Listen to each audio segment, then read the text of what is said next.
Now, this is the best way to beat Baruka in Season 4. Let's talk about it. What's good, YouTube? NoGoodEman here, coming with you today with the how to beat Baruka in Season 4. So guys, as always, we're going to teach you guys the best methods to defeat Baruka. We're talking hunters, artifacts, and more. So if you rock the boy, be sure to leave a like on the video. As always, subscribe, turn on post notifications, all that other good stuff. And we do have to let you guys know that recently a new code has dropped. So 500 Essence Stones and 100k gold has just been sent to Netmarble Partner Creator Plus supporters. Thank you guys for supporting as always, but let's go ahead and get back to the Baruka Season 4. So guys, as I said, and as you can probably see through today's thumbnail, I got a minute and 17. So how can you get something similar? Well, let's talk strategy. So as far as the hunters that you're gonna bring, we're talking Mean, Emma Lawrence, and Maylene Fisher. These are probably the best for now. Again, this is a very, probably way too early prediction, and a minute 17 is nothing of what I can do. This is not going to be my best run, but you guys can see the run a little bit later. Now, as far as what I'm rocking, me personally, I'm rocking Plum Sword and the Orb of Avarice. Now, of course, Plum Sword, you're always going to want that sweet spot of A3, but if you have it past A3, the more the better. And then Orb of Avarice, again, I only have the Phoenix Soul. I only have 2 copies of this, so it's not really too valuable for me here, but I do think the Phoenix Soul might be a better weapon to use here. Not gonna lie, as far as the weapons for my hunters, this relatively doesn't matter too much. The only one that might matters is Maylene, but I don't think that applies as a support skill. Now, Emma Lawrence, again, can matter a little bit, but if you don't have their weapons, go ahead and use the SR Steel Longsword or the R Steel Longsword. That will do weakness damage, so that helps Emma. For Mean or Maylene, you can use the SR Book or you can use the Staff. It really is up to you. But as far as the shadows, we're gonna rock Egress, Tusk, and Serby. If you're bad with shadow steps, you can use Iron, but I usually use Tusk because he gives an attack increase to 20% to all of my shadows, so a little bit more damage on the back end. But again, that is that. Now let's talk the artifacts. As far as the artifacts, guys, you're gonna want to do a 4-piece toughness on the boy Sun Jinwoo. Now, I am not sure what's going on, but 4-piece toughness is one of the best sets you can put on Sun Jinwoo, and it's honestly crazy for Battle for the Time. I do think this is probably one of the new better metas in the game currently. And then on the right side, we're doing 4-piece Veery. Again, with any speed run, 4-piece Veery is going to be one of the greatest sets you guys use. That's going to help your cooldown. It's going to shorten it even more for your skills, so you get those back as fast as possible. As far as the supports, you can see it on screen. Full Burning Blessing for the boy Mean, not half, but 4-piece Solid Analysis and 4-piece Peridot for Emma Lawrence, and then 4-piece Holy and 4-piece Peridot for Maylene Fisher. Now, again, it is a fire weakness, so the 4 set on Solid is very good, and then Maylene Fisher wearing Noble Sacrifice can give me some attack while increasing her own HP. And then Peridot set for Emma and Maylene. This is just going to help with Sylph's Blessing. If you don't know how Sylph's Blessings work, go ahead and read up. But let's talk the final facet, and that is going to be the skills and blessing stones. Now, again, there's probably way better runs. Again, guys, I promise you, this is not going to be my best run. I'm not even using Reawakening here, and that's because I just have it rare. Honestly, it's pretty depressing that this is still rare, and I just have nothing. This and Assassin's Prophecy is still rare, but once I get Reawakening, Heroic or above, guys, we can definitely get even better speedrun guides. Hell, don't even let me get that Heroic. You guys will see my speedrun game go up. But for now, what I'm rocking is Weakness Detection, Pulverize, Double-Edged Sword, and Bloodlust. Some substitutions you can rock here is Mana Rampage, Advanced Dagger, Sharp Perception, and like I said, Reawakening. Really, this top 4 could be almost perfect for any type of speed run, but again, you probably want that double edge, you probably want that weakness, and you damn sure want Pulverize if you are dealing with a boss with a break gauge.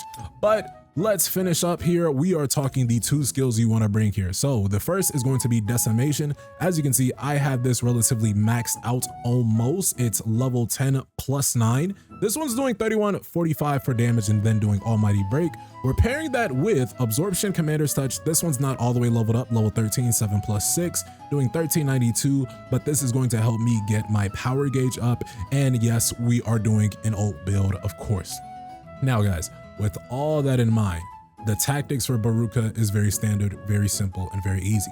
So with that in mind, let's get that on screen. Starting off, when you play Baruka, you guys want to go ahead and use Maylene Fisher to boots. Now, we're going to use Amplifying Draw from the Plum Advancement 3 at the minimum, and we're going to use the Orb of Avarice skill. Why are we doing this?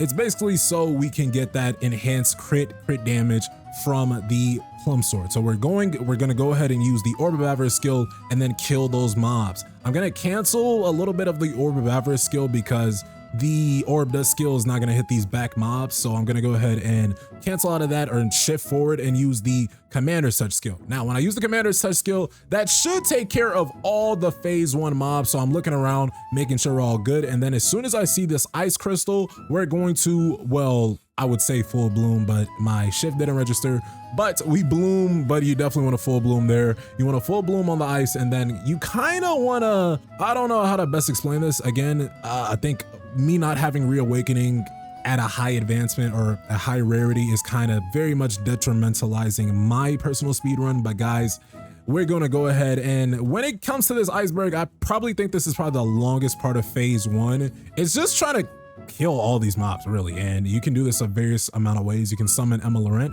which I do here. You can do a bunch of things, but I end up even using the QTE death, and that ends up getting me 17 seconds phase 1. I don't know, it was pretty fast, but I can't complain. We're gonna go ahead and use the orb skill to clear that next mob. Again, that one was pretty easy, and we get 20 seconds with a combined phase 1 and phase 2 score. Now again, guys, I've gotten phase 1 and phase 2 completed in 11 seconds. There are definitely various alternative strategies here, but again, this is probably the best strategy that I am going to follow personally, at least starting off. Like I said, it's a little bit early, but the boy Baruka, when Baruka is summoned, and then guys, what I'm really doing here is I'm literally holding armor break skill until it starts activating, and then while it's, I guess, charging up, I'm locking onto Baruka. Now here's the tricky part, because Baruka can do like 4 to 5 different things right here. So it's, your luck factor will depend. You will need that Baruka RNG. He does actually one of the unluckiest moves for me,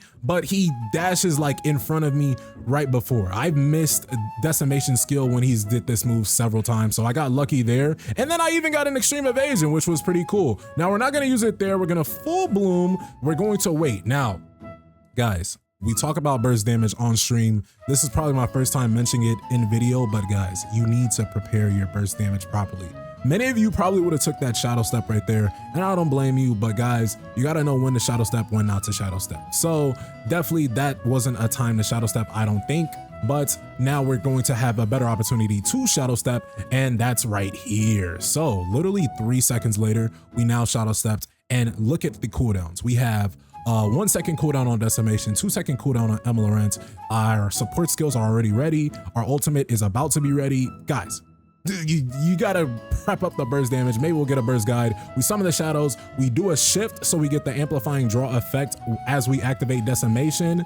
And then we are going to activate Maylene Fisher. And then while we go ahead and break his gauge, we're gonna summon Emma Laurent. Now for you guys that have Emma Laurent Advancement 5, you already know what I'm gonna say. As Emma Laurent breaks up boss's gauge, she is going to get her support skill reset 3 times. So you guys can use Emma Laurent literally 3 times back to back to back, and that is just freaking cool. I can't lie, I go ahead and use Emma Laurent 2 more times. I use Absorption Commander's Touch so I can finally get that ult, and then I believe I dash out of the Commander's Touch because the Shadow Step defense decrease was about to run out. And if I Shadow Stepped initially when I first got it, it would have been over. So guys, you got to think about it.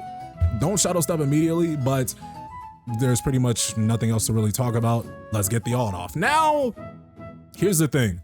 This ult doesn't kill, and you're about to see why it took 1:17, and I was so mad when this didn't kill, but it didn't kill him. He even freaking 15%. Come on, that Marvel. We need more crits, but hey, it is what it is. But as he gets his berserk mode, you can actually shadow step this move, guys. So we do that right now, and then we end up just going ahead and I paused. I know. I'm like, F it. I didn't even know I paused. That's kind of funny, but I go ahead, defense decrease, get another shift, trying to get amplifying draw going. And then honestly, I don't even charge this up all the way, I don't think, but it won't even show you the percent, but I literally get a decimation to end and a 3.5 million. I don't know if that's technically a crit, probably registers as a crit, but the One Punch Man returns and beats Baruka. Now that is my personal ragtag method to get rank 1 in Battle for the Time. And as you can see, boom, we get 40 seconds above everybody else. That is just very nice, dandy, and lovely. Now with that in mind, what do you guys think of Baruka Season 4? Go ahead and leave your thoughts, theories, and comments below where at it. Be sure to leave a like on the video, subscribe, turn on post noties, all of the good stuff, and join that Discord server, the NoGoodEman Mafia. And with that, I am out. Y'all take care. Peace.